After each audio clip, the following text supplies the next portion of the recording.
you. Thank you, Madam Speaker, and I'd like to thank my colleagues, Congresswoman Sheila Jackson-Lee for her remarks, Congresswoman Brenda Lawrence, and my leader, my friend, my sister, my mentor, chairwoman of the CBC, Joyce Beatty. As I rise to make my first CBC Special Order Hour speech, I would like to thank my esteemed Congressional Black Caucus colleagues for welcoming me with open arms after I was sworn in as their newest member days ago, for playing a critical role getting the bipartisan infrastructure bill across the finish line, and for shining the spotlight today on another critical piece of the President's agenda, the Build Back Better Act.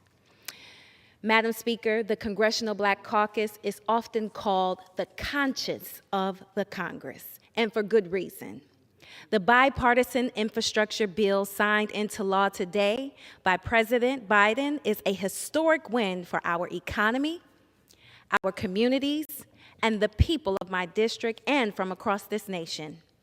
Its provisions, from rebuilding our roads and bridges to expanding broadband access and ensuring every person has access to safe drinking water, are supported by an overwhelming majority of Americans. That's why politicians have talked about getting infrastructure done for years. But today, with critical support from the CBC, we are delivering results for the people. But our work does not end there. We know the many challenges that have been holding families and our economy back for generations. High health care costs, lack of access to affordable child care, rising prescription drug prices, students locked out of higher education opportunities, and shameful increases in food and housing insecurity. And we know that Black communities have been disproportionately impacted by these many challenges for far too long. The answer to these challenges is not just more failed tax giveaways for huge corporations. The answer is to make investments in families to improve their lives, boost their paychecks, and lower their kitchen table costs. The Build Back Better Act delivers desperately needed action to tackle these challenges and lower the everyday costs that burden working families.